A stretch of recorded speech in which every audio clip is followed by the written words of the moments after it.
ಗ್ರಾಮ ಪಂಚಾಯತಿನ ಎಲ್ಲ ಶಾಲೆಗಳಿಗೆ ಒಂದು ಭೇಟಿ ಕೊಟ್ಟು ನಾನು ಅಧ್ಯಕ್ಷ ಆಗಿದ್ದಾಗ ಯಾವ ಮಕ್ಕಳಿಗೆ ಯಾವ್ಯಾವ ಪುಸ್ತಕಗಳು ಬೇಕು ಅಂತ ಆದಾಗ ನಮ್ಗೊಂದಿಷ್ಟು ಪುಸ್ತಕದ ಬೇಡಿಕೆಗಳು ಬಂತು.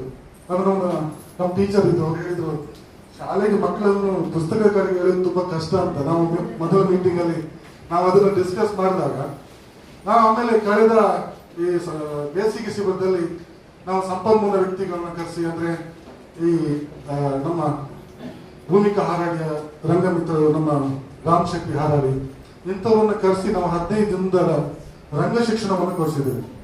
ಹಾಗೆ ನಮ್ಮ ಮಾಸ್ಟರ್ ಇದ್ರು, ನಮ್ಮ ದೇವ ಮಾಸ್ಟರ್. ಹಾಗೆ ನಾವು ಮಕ್ಕಳಲ್ಲಿ ಬೇರೆ ಬೇರೆ ಪ್ರತಿಭೆಗಳು, ಅಂದ್ರೆ ಈ ಹಳ್ಳಿ ಆದಲ್ಲಿ ಲಿಟ್ರೋಕ್ ಅಂತ ಶಾಲೆ ಮಕ್ಕಳು ಬಂದಿದ್ದು 4. ಅಂದ್ರೆ ಅಲ್ಲಿ ವ್ಯತ್ಯಾಸಗಳು ಗೊತ್ತಾಗುತ್ತೆ. ಅಂದ್ರೆ ಮಕ್ಕಳು ಲಿಟ್ರೋಕ್ಸ್ ಮಕ್ಕಳು ಸ್ಟ್ಯಾಂಡ್ ಅಪ್ ಆಗಿರುತ್ತಾರೆ ಅಂದ್ರೆ ಶಿಸ್ತನ್ನು ಮೀರಿ, ಅಂದ್ರೆ ಅಲ್ಲಿನ ಶಿಸ್ತುಗಳಿರಲಿಲ್ಲ. ರಂಗ ಶಿಕ್ಷಣದಲ್ಲಿ ಶಿಸ್ತಿಲ್ಲದಾಗ ಅವರ ಧೈರ್ಯವನ್ನ, ಅವರ ಮಾತು, ಅವರ ಕ್ರಿಯೇಟಿವ್ ನಾವು ಮಾಡಿದ್ದೀವಿ. ತದನಂತರ ಇವರು ನಮ್ಮ ಅರಿವು ಕೇಂದ್ರದ ಕಾರ್ಯಕರ್ತರು ಅವರು ಒಂದು ಕ್ರಾಫ್ಟ್ ತರಬೇತಿಯನ್ನು ಮಾಡಿದ್ರು. ಅಂದ್ರೆ ಬೇರೆ ಬೇರೆ ವರ್ಲಿ ಆರ್ಟ್ಗಳು ಹೇಗೆ ಬರುದು, ಸ್ಟೋನ್ ಆರ್ಟ್ಗಳ ಬಗ್ಗೆ ಮಾಡಿದ್ರು.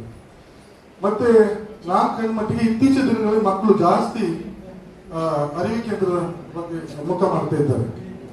ಪ್ರಿಯಾಂಕಾ ಖರ್ಗೆ ಅವರು ನಮ್ಮ ಪಂಚಾಯತಿನ ಒಬ್ಬರು ಹೌಸ್ ಕೀಪರ್, ಅವರು ದಿನ ಪೇಪರ್ ಓದುವ ಅಭ್ಯಾಸ. ಅದನ್ನು ಮೋಸ್ಟ್ಲಿ ಇವರೆಲ್ಲ ಫೋಟೋ ತೆಗೆದು ಹಾಕಿದ್ದಾರೆ ಕೇಂದ್ರಕ್ಕೆ. ಅದನ್ನು ಅವರು ಫೇಸ್ಬುಕ್ ವಾಲಲ್ಲಿ ಹಂಚಿಕೊಂಡಿದ್ದಾರೆ. ಅಂದ್ರೆ ಓದು ಎಷ್ಟು ಮುಖ್ಯ ಅಂತ ಹೇಳಿದ್ರೆ ದಿನ ದಿನ ಜ್ಞಾನದ ಬಾಗಿಲನ್ನು ತೆರೆಯುತ್ತೆ. ಅಂದ್ರೆ ಅವಳೊಬ್ಬರು ಹೌಸ್ ಕೀಪರ್ ಅದನ್ನ ಓದಿದ್ದನ್ನ ಒಬ್ಬ ನಮ್ಮ ರಾಜ್ಯದ ಮಂತ್ರಿ ಅದ ಫೇಸ್ ವಾಲಲ್ಲಿ ಹಂಚಿಕೊಂಡಾಗ ನಮ್ಗೆ ಖುಷಿ ಆಯ್ತು. ಮತ್ತೆ ಅರಿವು ಕೇಂದ್ರದ ಬಗ್ಗೆ ನಂಗೆ ಮೊದಲಿಂದ ಸ್ವಲ್ಪ ಆಸಕ್ತಿ ಜಾಸ್ತಿ ಇತ್ತು. ಯಾಕಂದ್ರೆ ಆ ಓದು ಏನೋ ಬೇರೆ ಬೇರೆ ಪುಸ್ತಕಗಳು ಏನೋ ಸಣ್ಣ ಪಟ್ಟ ವಿಷಯಗಳನ್ನು ದಿನ ನಾವು ಕಲಿತಾ ಇದ್ದಾಗ ನಮ್ಮ ಭಾಗದಲ್ಲಿ ಅತಿ ಹೆಚ್ಚು ಶೆಡ್ಯೂಲ್ ಟ್ರೈಬ್ ಮತ್ತು ಶೆಡ್ಯೂಲ್ ಕಾಸ್ಟ್ ನ ಜನಾಂಗ ಇದ್ದಾರೆ. ಅಂದ್ರೆ ಅವರು ಶಿಕ್ಷಣದ ಕಡೆಗೆ ಮುಖ ಮಾಡುವುದು ನೋಡಿದ್ರೆ ಖುಷಿ ಆಗುತ್ತೆ. ಯಾಕಂದ್ರೆ ನಮ್ಮಲ್ಲಿ ಮೊದಲು ಅರಿವು ಕೇಂದ್ರದಲ್ಲಿ ನಾವು ಒಂದು ಅರ್ಜಿ ಫಾರ್ಮ್ ಇಟ್ಕೊಂಡಿದ್ದೀವಿ. ಅಂದ್ರೆ ಬೇರೆ ಬೇರೆ ಇಲಾಖೆ ಅರ್ಜಿ ಫಾರ್ಮ್ಗಳು ಇತ್ತು. ಅಂದ್ರೆ ನಮ್ಮಲ್ಲಿ ಶಿಕ್ಷಣ ಒಂದು ಅರ್ಜಿ ಬರೆಯೋದು ಕಷ್ಟ. ಅಂದ್ರೆ ಅದು ಶಿಕ್ಷಣದಲ್ಲಿ ನಮ್ಮಲ್ಲಿ ಎಷ್ಟು ಜನ ಅರ್ಜಿ ವಿಧಾನ ವೇತನ ಬೇರೆ ಬೇರೆ ಅರ್ಜಿ ಬರಲಿಕ್ಕೆ ಆಗ್ತೇವೆ.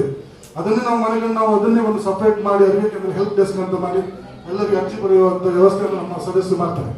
ಹಾಗಾಗಿ ಇತ್ತೀಚಿನ ದಿನಗಳಲ್ಲಿ ಒಂದು 5-6-8 ತಿಂಗಳ ನಂತರ ನಮ್ಮ ಅರಿವು ಕೇಂದ್ರ ಒಂದು ವಿಭಿನ್ನವಾದ ಆಕ್ಟಿವಿಟಿಯಲ್ಲಿ ಮುಂದೋಗ್ತಿದೆ ಅಂತ ನಾನು ಒಬ್ಬ ಸದಸ್ಯನಾಗಿ ಗಮನಿಸಿದ್ದೇನೆ. Thank you.